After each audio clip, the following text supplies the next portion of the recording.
From FlourishDx, this is the Psych Health and Safety Podcast. With workplace mental health becoming a safety prerogative, this is the source of information on psychological injury prevention and health promotion.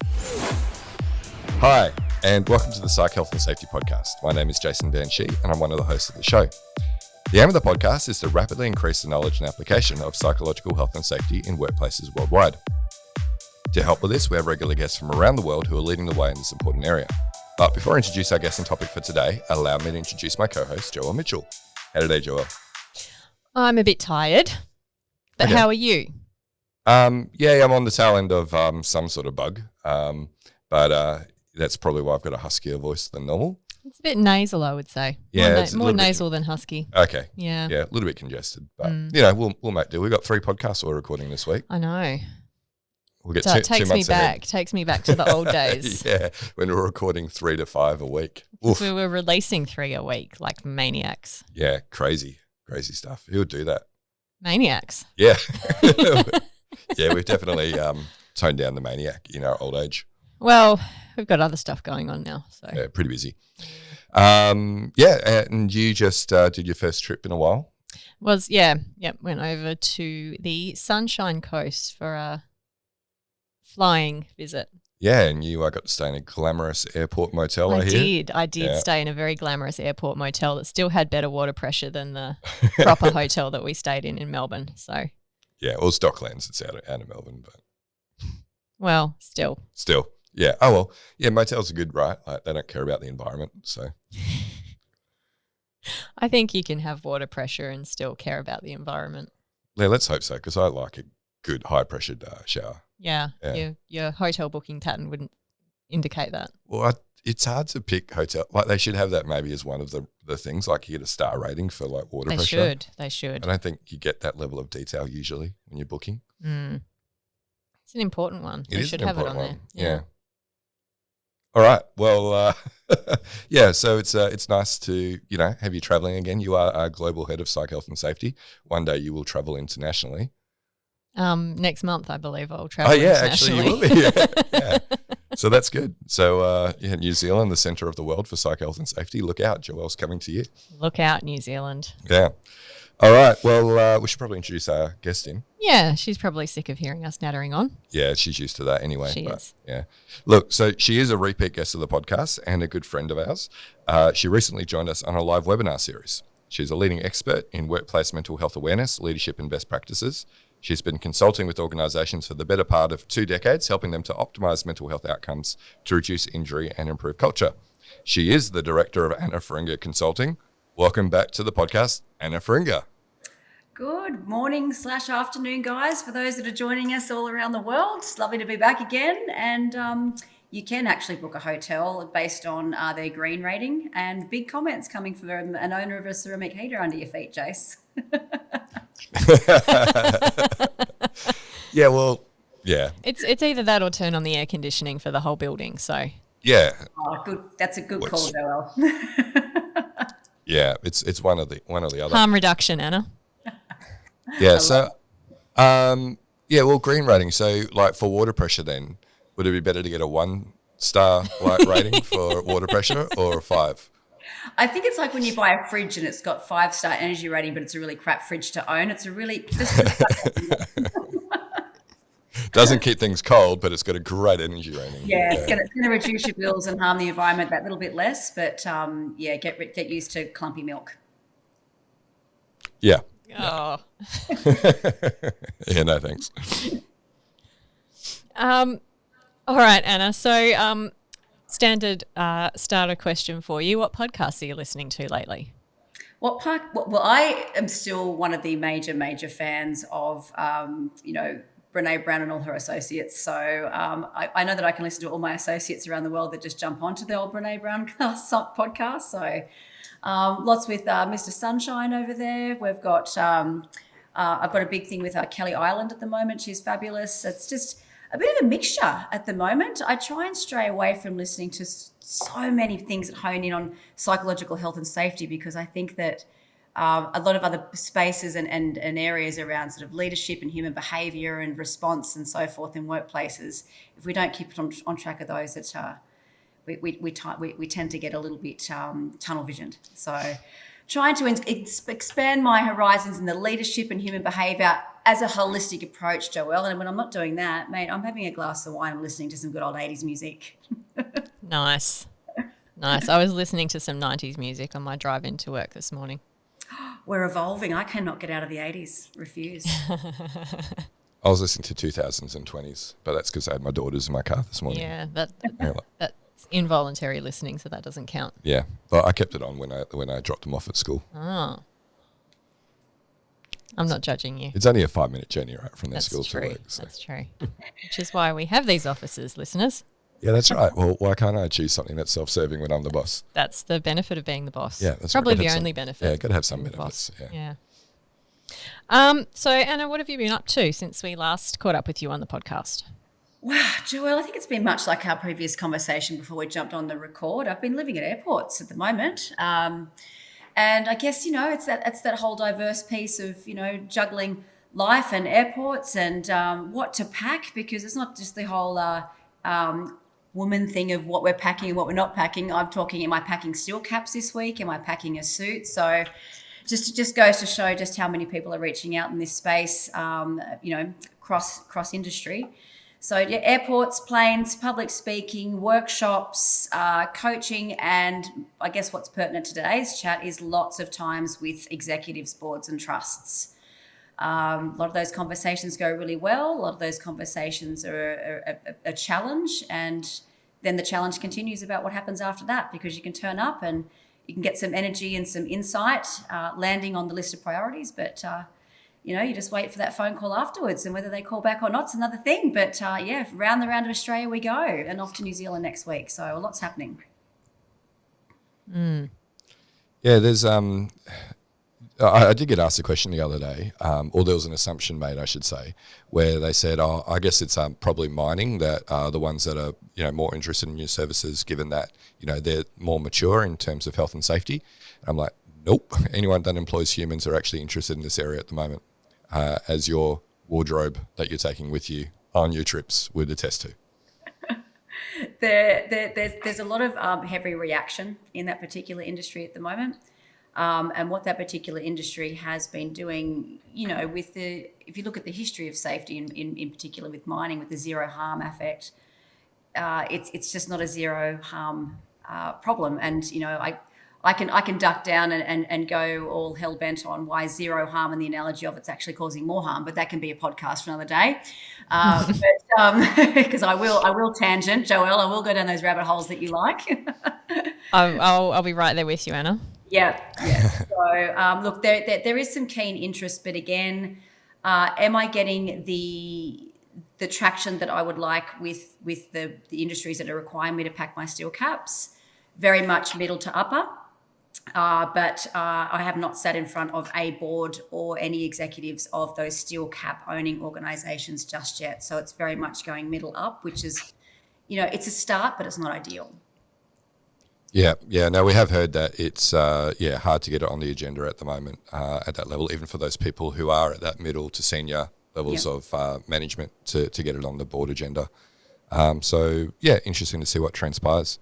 But look, Anna, today we're talking about how to make the business case for psych health and safety to the board. This is on the back of the terrific webinar series that we did with you that was sold out. And so there was a lot of people who were disappointed that they couldn't make it on and hear, and we didn't record any of those webinars. So we thought, hey, let's turn it into a podcast.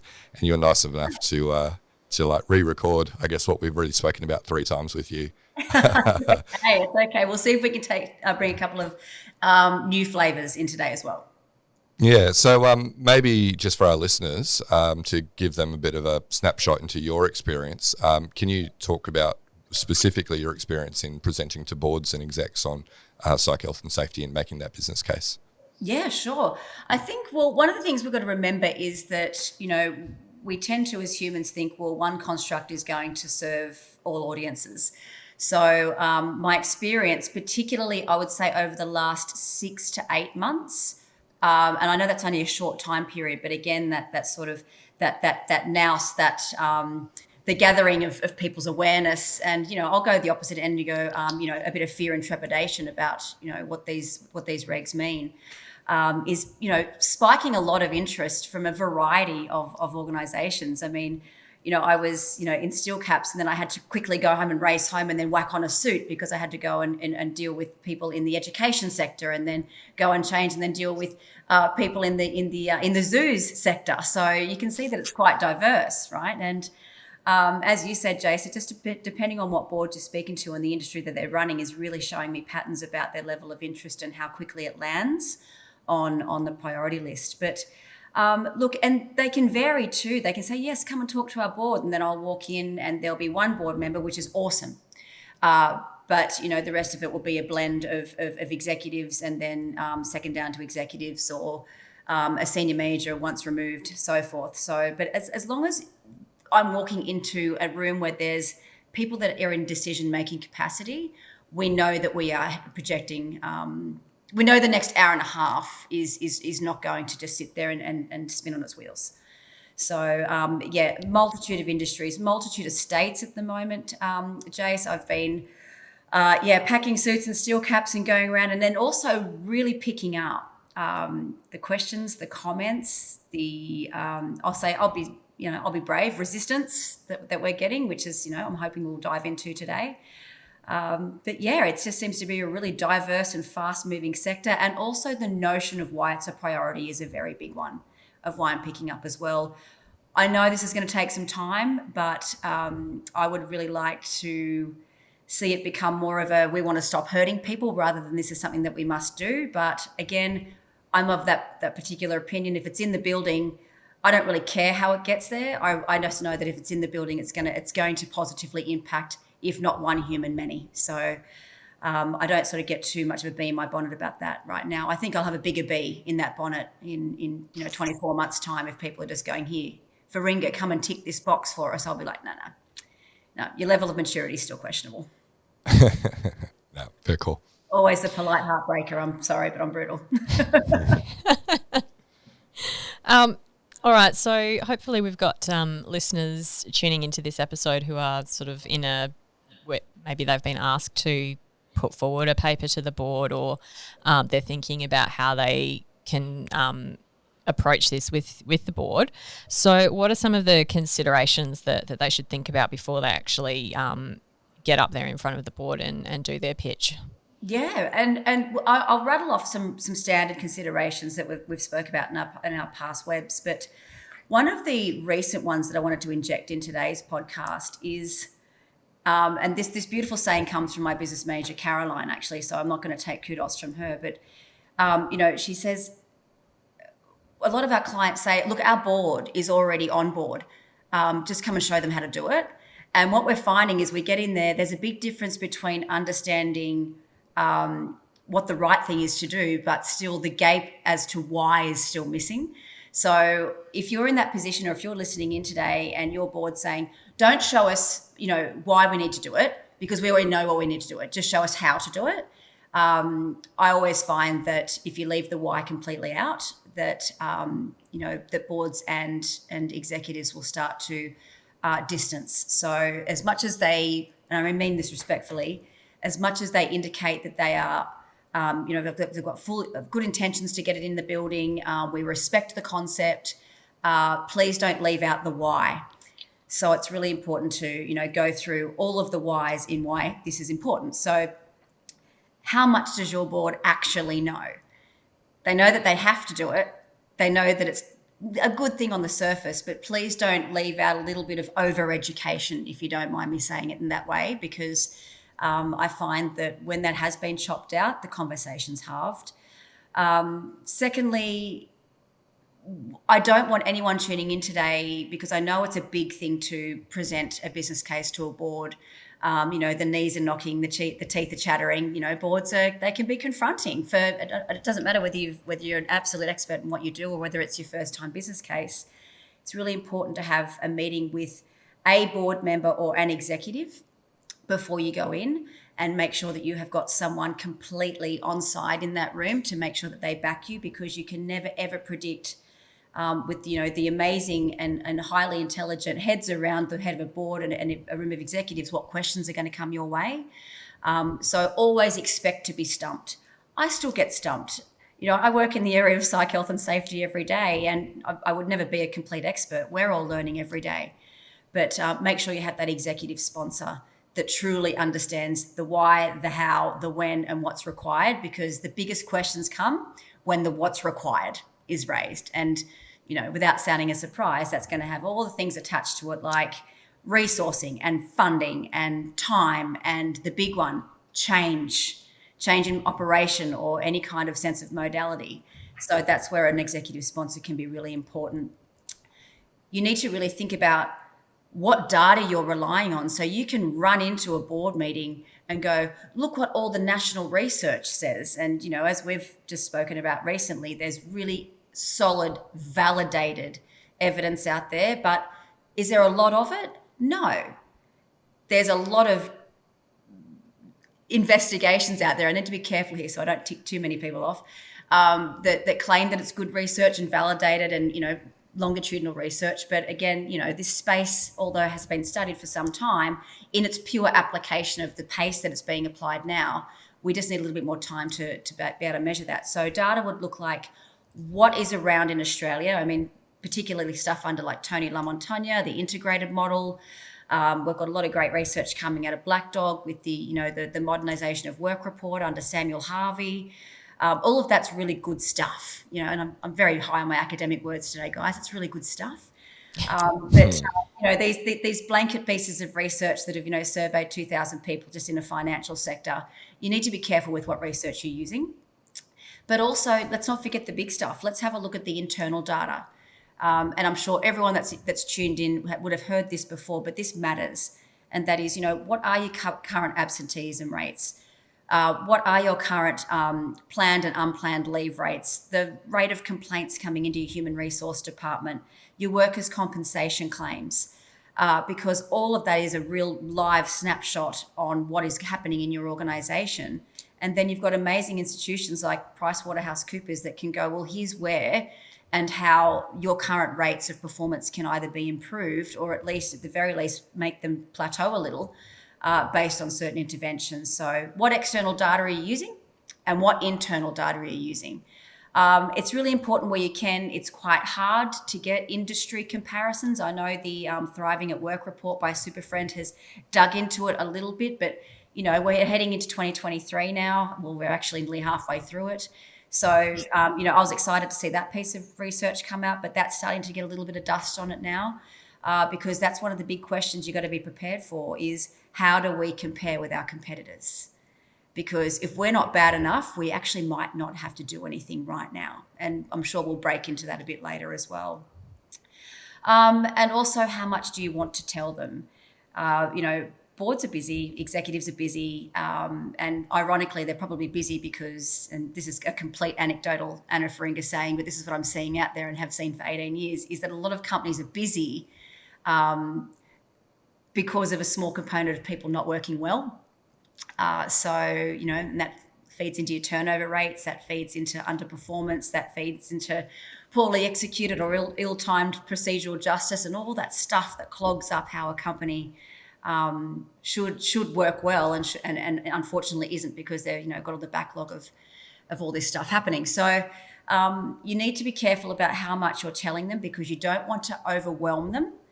You just need to let them know what is required, what the benefits of it are, how it looks like for survival in the future, and have a plan on what you need to get that done, and be prepared for the biggest questions to come when the plan on how your organisation is going to get it done. Because again, it feeds back into time, money, resourcing, and change.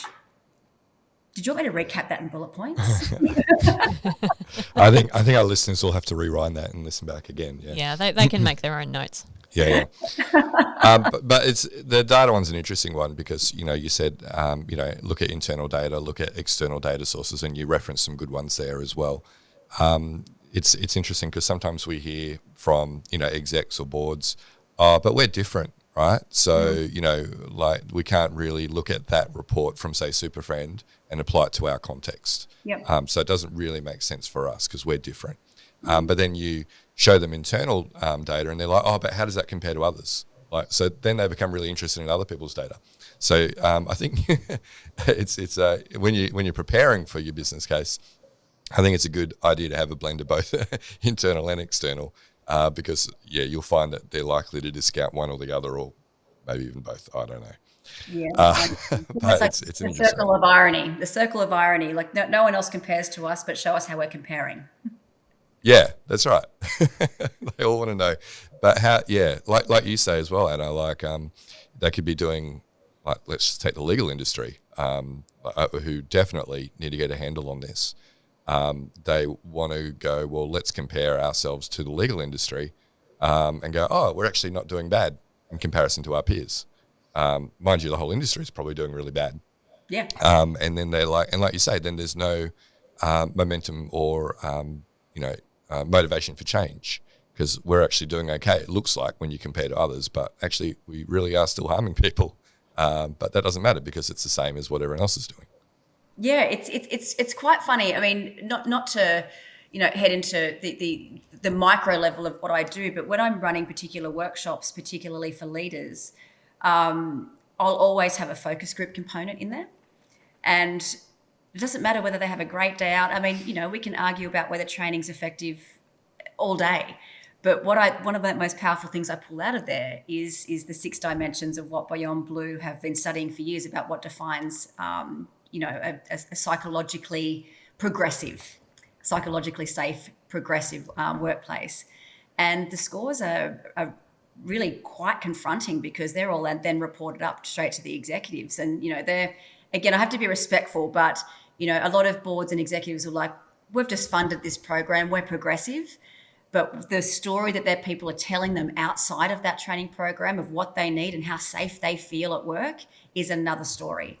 So that's really important, and that's why, just to put some emphasis on that internal data, because what executives feel that their company is doing and what they're achieving is quite very different from what's being fed up from the front line. Yeah, and I'm definitely finding that in internal benchmarking or internal comparisons between, say, business units or departments is probably more useful than referring to external benchmarks. Had a recent example where we did a psychosocial risk assessment activity for a client, and there was one particular business unit that was like head and shoulders above everyone else in terms of how bad they were in terms of all the different psychosocial hazard exposures. And the leader of that business unit was saying, oh, but, it's, we're okay, and it's probably the same everywhere in the business. And they're like, no, look at your results and how they compare to the rest of the business. And I can tell you, when we asked people in your business unit to participate in this, they were crying, because they couldn't believe that they were being asked these questions and being able to, feedback how they felt about how things were going. So no, you are not doing well. Yeah. And so it's good, like you say, having that mixture of the qualitative stuff. So being able to feedback some of that, even if it's informal feedback from staff, and then being able to, have that internal comparisons of how different teams are doing, so that you can share that information and motivate business unit leaders to change. Absolutely. It's not to harp on the one topic, but when I do run these focus groups, they are actually a blend of interdivisional representatives. Like these sessions are not just, oh, here's your session for this division. It's a blend of people, and to watch, to be polite, the robust arguments that happen in that room. They're like, no, we're a 4, we're brilliant. I've seen people be supported, and I think that there's no discrimination in this workplace. And the other half of the table will be like, are you kidding me? And so I just stand up there and I'm like, okay, so we've established that there's definitely some inconsistency in this organisation. So let's just start from there. Which, calls into question those that just want to do a global kind of psychosocial risk assessment and then apply it to the whole organisation. The results going, well, actually it can be very different from team to team. But if we get back onto the agenda, so ideally, who should be pitching to the execs and the board and making this business case to them? I think, well, ideally, the person that wants to run and own this particular piece of work, and again, there's different types of conversations to have around that, is we don't have to remove the person that's passionate. We just need to support them. Okay, so if it is a mid-tier safety manager that wants to get this up, if it's a mid-tier, people and capability or governance or legal person, let them lead. But also make sure, again, dialing back to that point one, please make sure you've got an executive sponsor in there. And ideally, the best person would be if your particular business has a chief risk officer. For a larger organization is always the best, because that's what we're talking about today. We're talking about risk holistically. Okay, it's not just a safety issue. It's not just a P&C issue. It's not just a legal issue. And if you have a chief risk officer, it's their responsibility to oversee all elements of risk across an operating entity. So a chief risk officer is ideal. If not, a chief governance officer or someone with a legal background, because again, respectfully, if we're going up against what I call the old guard, which is, when we're heading from executives into board territory now, depending on the level of tenure of those board members, their lens might not align with what, new and modern suggestions about how work should be done should land. So it's really important that you have those particular people either part presenting, co-presenting, or at least there to reinforce when you are presenting. So anyone from legal, anyone from a chief risk officer perspective, or a senior in a safety situation would be really helpful. But again, that executive sponsor seems to be the go-to. Yeah, and that's definitely in our experience as well. When we see our program of works run smoothly is when there is that executive sponsor that's really across the reasoning and they really sort of own that advocacy at the executive level and make sure that the resources are allocated and that things are sort of progressing the way that they need to progress. So, we find that when there isn't that exec sponsor, we tend to just have a lot more challenges throughout the entire implementation process. Absolutely. It just becomes lost, Joelle. So you asked me a question in the beginning about, what have I been doing in this space? And, I've sort of rattled off bits and pieces of what I've been doing. But one of the key things that I've been doing when I've been meeting with boards is I don't leave until people have put their hands up to own a piece of the accountability. Where that lands after I leave, but that's one of my goals. And I tell them when I open, I'm leaving with people's names against accountabilities today. Again, whatever they do after I leave, but at least that's progress. At least people actually start to understand around that decision-making table that this is not a one woman band or a one man band or a one they band. It's everyone needs to share a part in it. So unless we have a transdisciplinary approach, again, you're going to whack it all onto the safety person. It will founder. It will fail. So, and again, that's been a big challenge when we've been talking to boards and executives as well is, this can just sit with safety. So whoever's overseeing safety, and that's when I step in as a quasi-executive sponsor and go, well, actually, no, it can't just be the person that oversees safety. Sure, it can be owned by them, but this is the role that everyone else needs to play and why. So an interesting strategy, refusing to leave until somebody takes ownership. I told you, do you chain yourself to the chair and just be like, nope, not going anywhere? Yeah, I pack some protein bars in my backpack because I'm going to be here for a long time. Yes. But, it is one of those things, like if they're going to pay for me to go down and spend time with them, I'm not just there to create ideas and create excitement. I want them to leave with some sort of a plan in a short period of time, because that's what everyone that's listening in today needs to be prepared for as well, is you're not going to get a lot of time.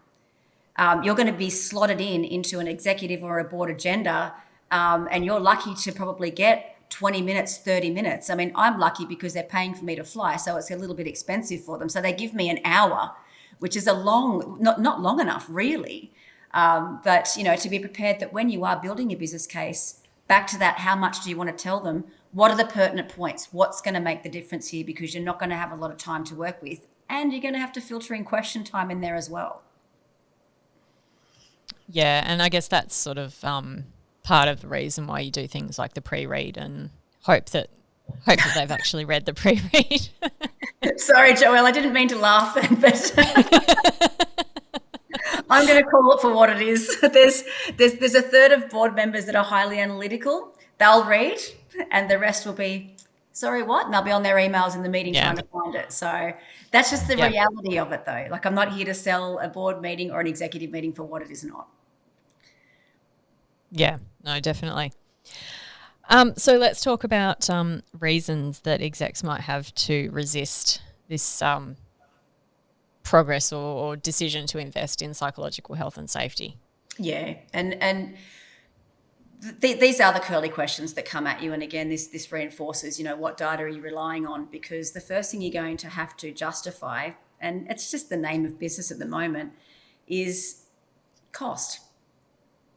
We're going to have to invest money to stop harming people in workplaces. We're going to have to stop harming people because it's ethically and morally the correct thing to do.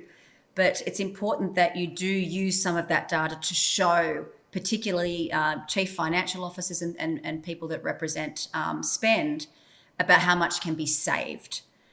So it's really important to rely on that data from PwC. They're doing some great work. I mean, their algorithms would be astounding on how they measure periods of time over the year for low productivity and how that's improved. Please don't ask me to explain the algorithm, guys. Maths is not my strong point, but it's really important. So, you know, you've got the Gallup Institute. You can run burnout costs there. You've got PwC data. I mean, the great stuff that you guys released, Jace, when you first kicked off your e-learning platform and, you know, showing people how to do a financial business case, show them how much it costs to retrain someone, you know, up to 75% to 100% of someone's salary. And that's why your turnover rates are important. Okay, we've got people leaving. That's costly because we have to replace them and then retrain them. That's also going to cost those 4, 5, 8, 20, 30 salaries on top of paying that person their salary. So each of those employees is actually costing double. So really nice ways to be able to do that. So, I mean, I'll give you guys a bit of a plug here. So for anyone that's listening, if you have a look at the cost breakdown on the FlourishDx e-learning platform, I think it's really handy and really straightforward to justify cost. So, you know, we call it the 4 C's, but thanks to Jace, it's kind of now the 5 C's. So the first C is cost. The second one is culture. So, you know, and this is where you're going to get people like safety and people and capability and governance sitting up around that table. You know, and you can have a look at the Modern Work Report by the Black Dog Institute. It really goes to show that your actual survival into the future will rely on not harming people and taking this on board.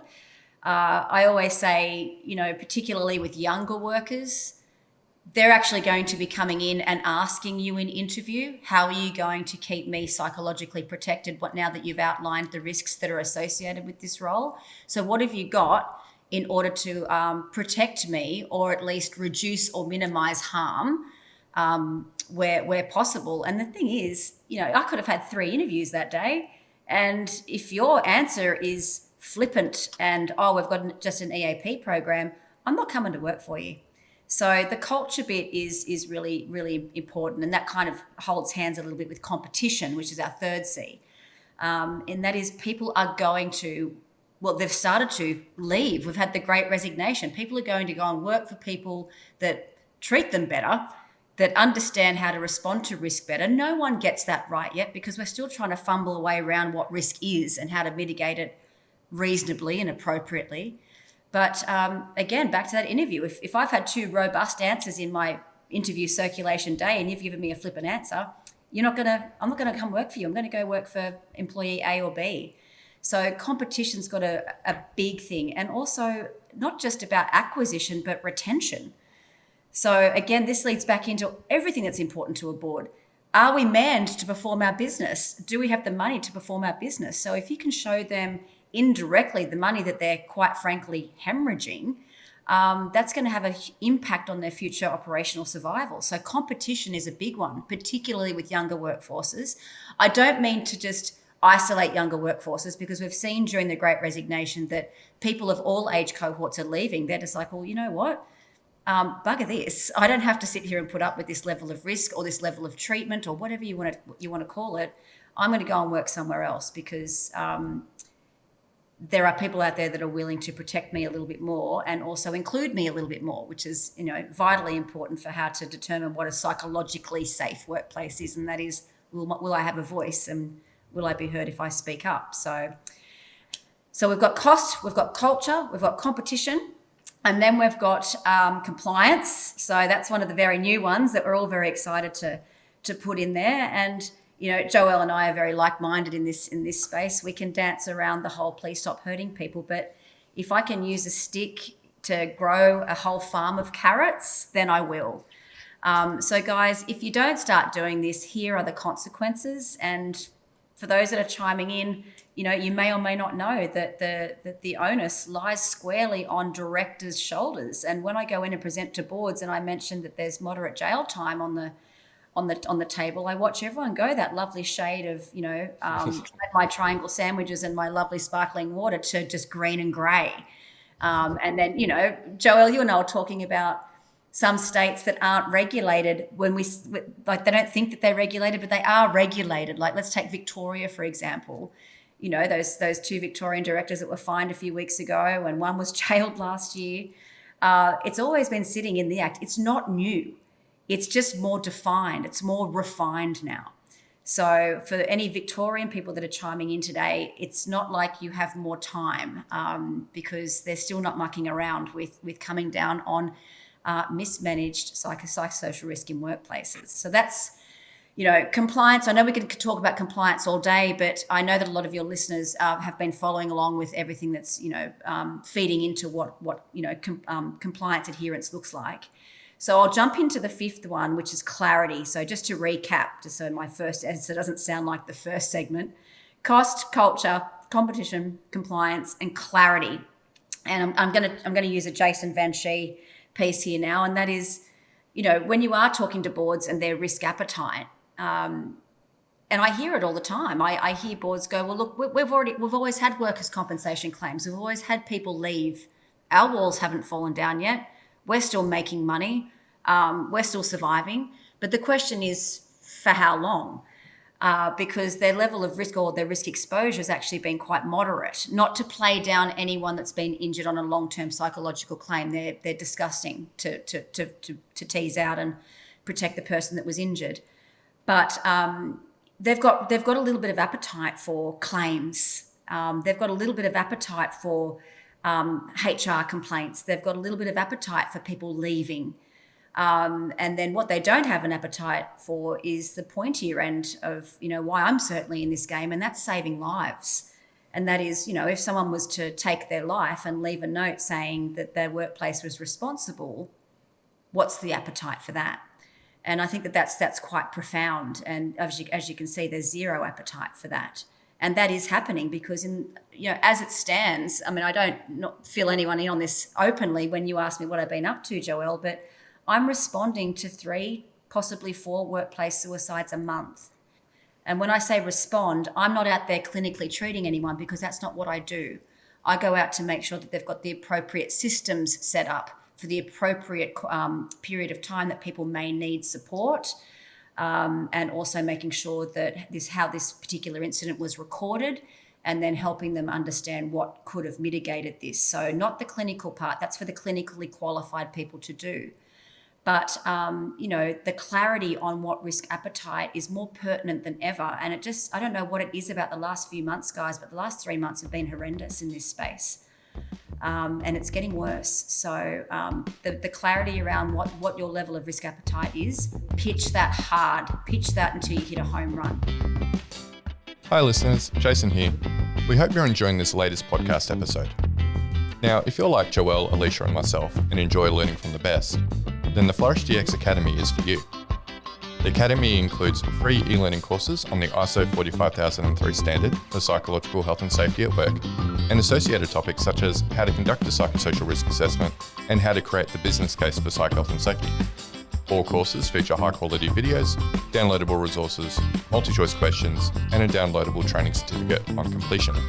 Take your learning to the next level with all FlourishDx Academy courses included within the FlourishDx mobile app. Select podcast episodes from the Psych Health and Safety podcast and sister podcasts from Canada and the USA are also included.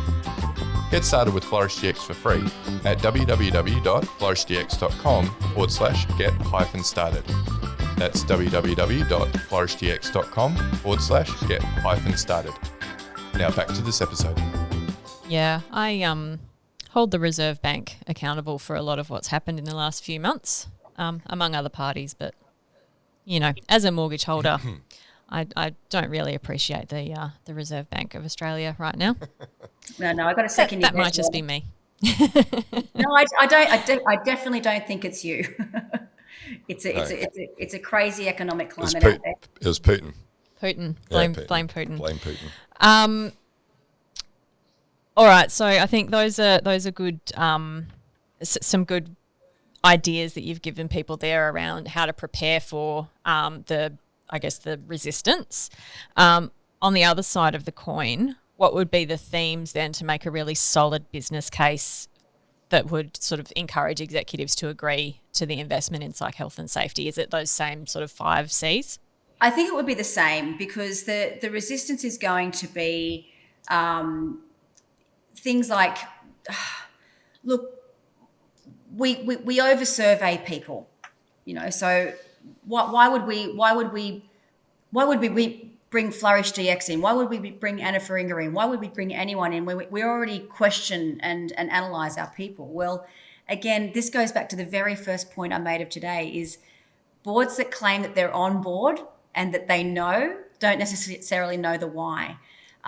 So it's really important to navigate these big pieces of resistance firstly, a cultural survey is not a risk assessment. It's not anywhere close to a risk assessment. It might give you an idea of how people are happy with their salary. Do they feel relatively happy at work? Are they relatively happy with their leader? But I haven't seen a cultural survey that says, hey, were you sexually harassed in the last 6 months? I don't see cultural surveys say, hey, have you been directly bullied by a peer or a supervisor in the last 12 weeks or whatever period. It's very, very, what's the word I can say? It's very broad. But I mean, you guys are the risk assessment experts. You know what an entire risk assessment looks like. And so that's one of the biggest pieces of resistance. So anyone that's listening, if you please understand what a risk assessment is in full, because then you'll get more questions about why, it's important to over-survey your people in this area, because we're talking about saving lives and jobs. And also potentially keeping your directors out of prison. And I don't mean to sound dramatic, but that's the future of where directors will end up if we don't start taking this seriously. Some other bits of resistance is, we've discussed budget. We don't have any time. We don't have any cost. But I don't want any more workers' compensation claims. And the thing is, again, back to that zero harm comment, I would much rather have 15 to 20 mental injury claims that are shorter in duration, better in treatment, better in response, than have 2, which everyone's proud of. We've only had 2 claims, but you've lost 8 staff in the process. The entire division's toxified, and it's cost you a couple of $1 million on your premium. Whereas, 15 very claims that have been responded to early. I mean, I've got an argument with there. Someone shouldn't actually need to go as far as making a claim if it was preventable in the workplace. I've got my no-brainer claims, is what I call, and that is people exposed to traumatic events, witnessing fatalities, all that sort of stuff. Customer aggression, community aggression, but. Again, anecdotal, so please don't go searching for this in evidence. But, I work very heavily in the personal injury field with a lot of our regulators, and the amount of claims that were preventable just by, bringing in slight risk management modalities that are identified through risk management assessments were completely avoidable. So, yeah, you're probably going to get more claims, but it's going to be better for your business, not necessarily worse. And, that's really hard to convince a board to go, hey, more numbers on a page is actually a better thing. That's probably the biggest thing you're going to face with executives and boards, because we're so number focused. Look, 0 claims would be amazing, but we're all realists here. It's just the types of claims and why they were here is why it matters. And also, we've already invested in downstream stuff. We've already got EAP. We've already got some training in the building. We've got some mental health first aid officers. And again, if you're going to lodge a case to your board and executives, please educate them on the difference between what upstream and downstream is. Downstream is all the stuff that we're already familiar with, your mental health first aid officers, your EAP, maybe a bit of training around how to, respond to a conversation, but what are we doing to actually prevent? And that's the second biggest discussion, and that's what makes boards go grey after the, threat of jail time, is obviously work design. And we need to have a look at why work is harming our people and how we can change it. So I kind of intertwined both the positives and the resistance back and forth there, Joelle. Sorry if I mucked that up a little bit. But No, that's okay. The claims one is interesting. And we had Donna Lawrence from St John's Ambulance on recently talking about their approach to claims, in that they will actually encourage people into the workers' compensation claim out of their EAP and actually into workers' compensation early if they believe that that's going to give them better support and actually give them a better result for their mental health and from a return to work perspective. In an ambulance first response situation, obviously it's easier to have claims accepted and resolved, especially if PTSD related. Yep. And as you say, there are those, some roles or some aspects of work where claims are going to be inevitable because there are aspects of work that are just outside of your control, as the PCBU. So I think having that perspective is really important. And taking a zero harm approach to psych health and safety doesn't really make sense when you think about the types of work that people are actually required to do a lot of the time. You said something else as well that I wanted to reflect on, and I've forgotten what it was because Jason stole my pen. Sorry, well, stop stealing her pen. Giving it back to me now isn't going to help. No, it's not. I just thought about that as I went to give it back. That was an amazing podcast, and they are getting the results, and that's why it reflects back onto the early intervention model. And I could talk about scheme construct all day, but again, that's a podcast for another day because I don't really think it's built around good recovery. I'll probably get my butt kicked for that, but I don't care. It is what it is. But I do love, if you do invest time in and around proper treatment earlier on, it does actually result in obviously lower duration claims or avoiding a claim altogether. And then, we can toss this around and people will say, well, creating these early avenues to treatment is going to cost money. So again, back to that, the first C. If you're building a business case, show them what additional investment can save. So again, back to your data, to the first section of this podcast was, what data are you using? What are your current premiums? What are your current claims costs? And also, what is the nature of your claims? Because if you've got claims that are resulting to, again, as you said, Joelle, to aggression and so forth, you might not be able to stop that, but are we responding to these types of incidences better? Can we do it better? But again, anecdotal, the 60-70% of claims that come in that were completely avoidable based on poor procedural justice, just flat out bullying, discrimination, and I'm not here to lay the blame on anyone particularly, because everyone's now learning, I guess, what appropriate leadership skills look like. For example, I'm very passionate around making sure that leaders have the full gamut to be able to lead appropriately. We'll start to reduce some of these preventable claims. So the numbers argument to a board and an executive is a hard one. So really make sure that you've got that internal data and definitely have the external data to counteract how that can be reduced. Yeah, and one thing that we do have a lot of information on is the cost of psychological claims compared to physical claims. So dollar amount as well as time away from work. So that's a really strong data point to refer back to when you're speaking around claims as well. What if we could halve the amount of time that people are off work? Yeah. With a psychological claim. And if you talk to your workers' comp insurer provider, they could definitely give you a breakdown in terms of the types of claims and the cost, and maybe even model out, hey, if we had extra claims, what would that do to our premium? So workers' comp insurers are pretty scared, I think, at the moment in terms of the trend, in terms of the frequency and cost of psychological injury claims. So they are motivated to help you get this data to convince your board to invest in preventative strategies. Yeah, it's a really important point, Jace. I mean, a lot of pressure is going on directors and companies right now, but insurance agencies or agents are feeling the heat as well. Yeah, and that's why we're seeing, the proposed amendments to work cover in Victoria, right? Because it's just unsustainable at the moment with the number of serious psychological injury claims that are going through. I've got an idea for a guest who could talk to that, actually. Okay. I think that would be a good topic. But that's great. You gave us clarity as one of your 5, but also as you talked through those 5 C's, gave us a lot of clarity there. So just, again, to reiterate for the listeners, so cost, culture, competition, compliance and clarity were the 5 C's. Trademark Anna Feringa. / Jason Vanchi with the clarity.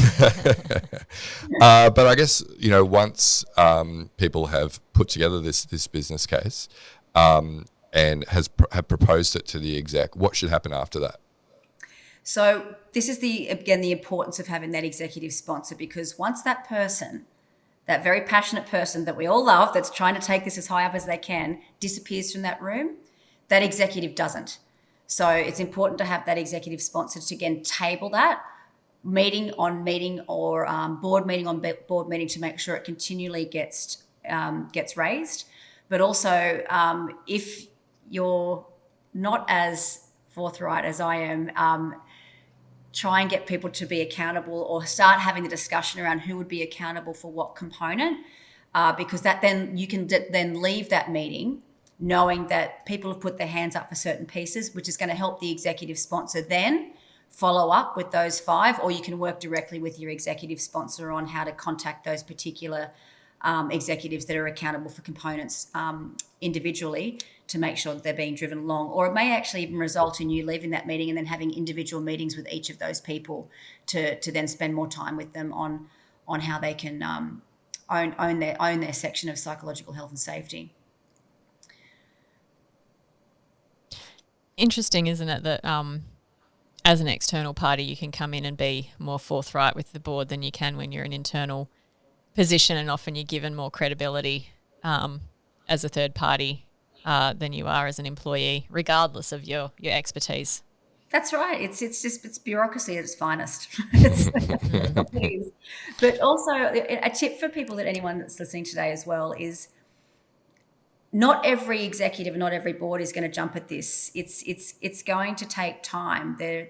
And so what I do advise is that you document that you have presented this to your board or to your execs, and that you've tried to get some wind in the sails around this topic, because, and Joelle and I and Jason and I have spoken about this, is it's just going to take some pretty serious case law to drop before, executives start to go, wow, we actually really need to start doing something around this. And, in the process, with all the changes that are happening, particularly with the Respect at Work bill that's been, passed in November, the simple amount of hotlines that any employee can call at any time, straight to Safe Work Australia, Fair Work Australia, the Human Rights Commission.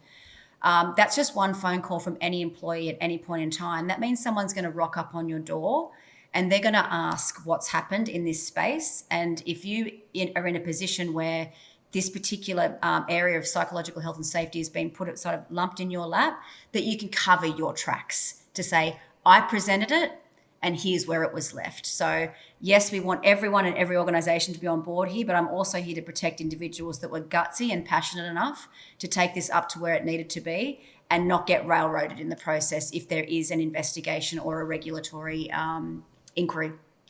It's very important. So make sure you keep a copy of your presentation. Make sure you log the date that you spoke to the board, because again, you never know what's going to happen. And I'm third time I've said it in this podcast, I'm a realist, and it is going to take unfortunately some serious events to occur in workplaces before action will be, taken.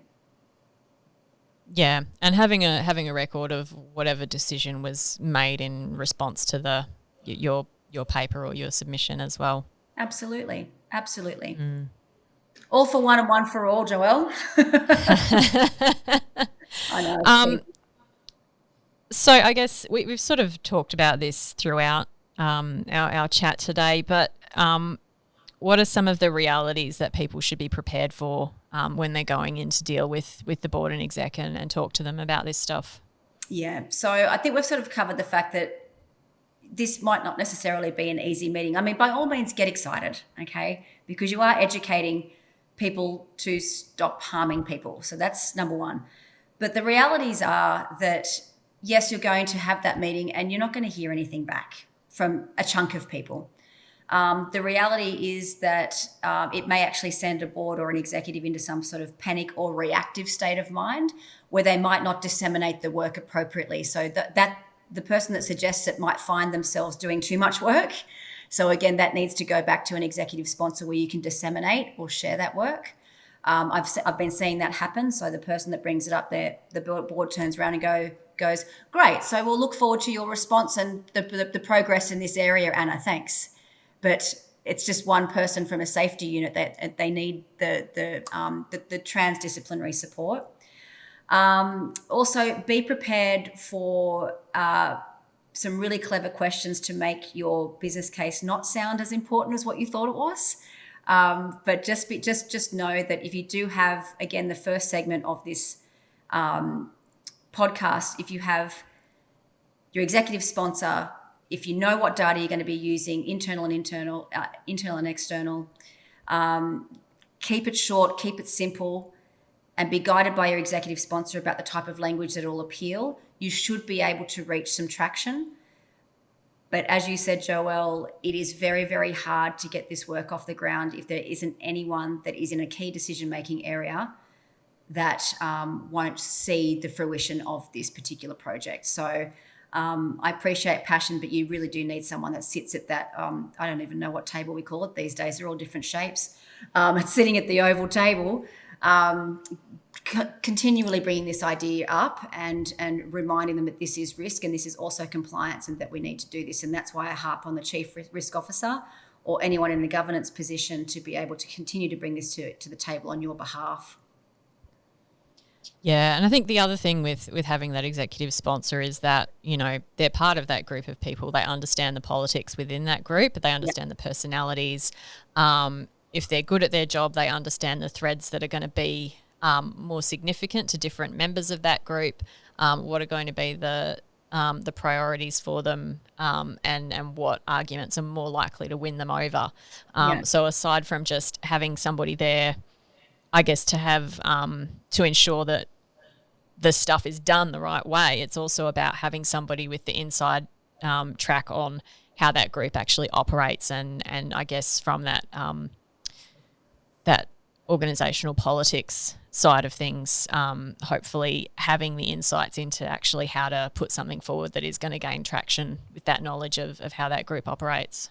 Yeah, absolutely. And I think, you know, one of the most powerful things you can do on a lower level for now before you expand is maybe just collect some of your own focus group data. You know, there's plenty of information out there about where you can grab evidence-informed questions and just get 10%, 5 to 10% representation of your FTE or your full-time employee count, and take that to your meeting too and go, look, this isn't just something we have to do. This is what your people are saying they need.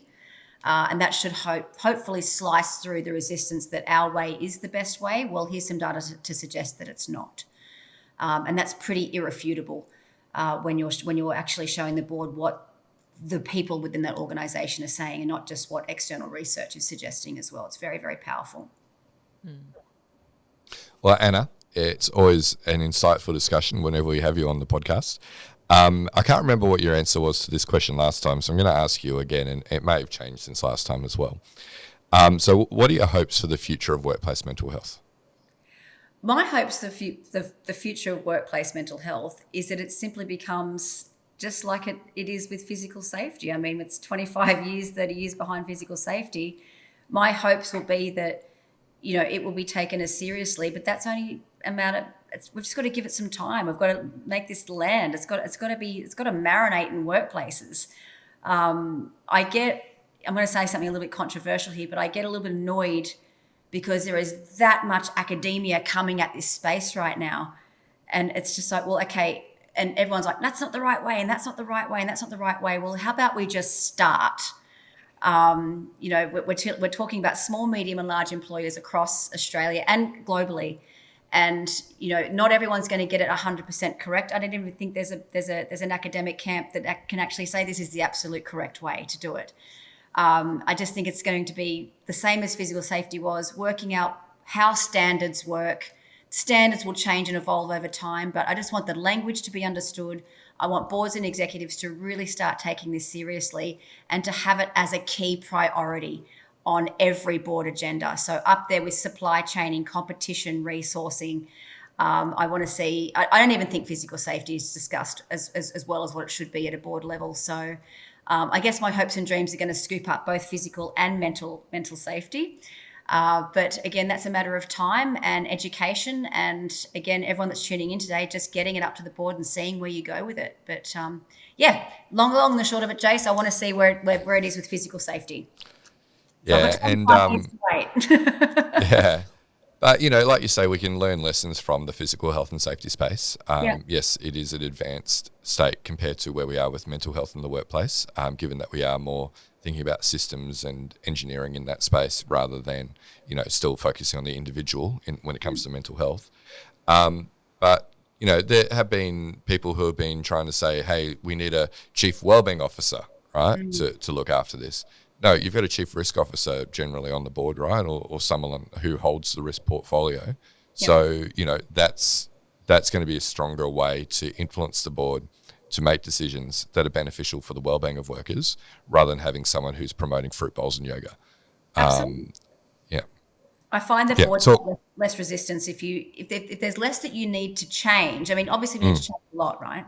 But there is enough mechanisms within an organisation that will start, not perfect, start the process.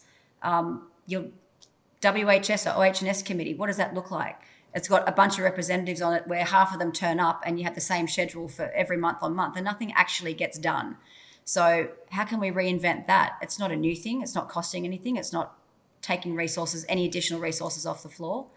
So as much as you can mold into what pre-exists and just tweak it and change it to accommodate for psychological health and safety will also appease the board as well.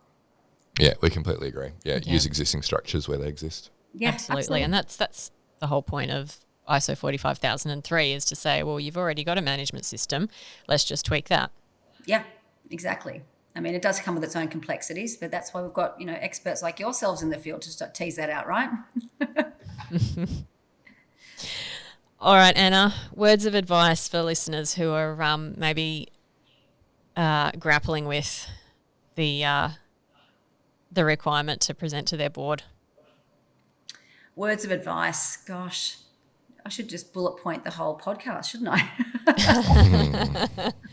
But my biggest piece of advice would be if you get on that agenda and, I won't swear, but say it all falls down and it doesn't feel like it was a great presentation to you, just know that it was the right thing to do. Because at the end of the day, you are there not only to protect the people that you're working alongside in your organisation, but you're actually there to protect the people that you're pitching to. So if you can make that as pertinent as possible, then you're always going to start off on the right foot. Is primarily I'm here to make sure this organisation survives well into the future and we stop harming people. But first and foremostly, we're here to protect the directors in the way that you choose to approach due diligence in your role as a board director, and that's why I'm here to talk to you today. So. That would be my biggest piece of advice. And, it's almost like I'm assuming every person's a narcissist, right? What am I going to get out of this?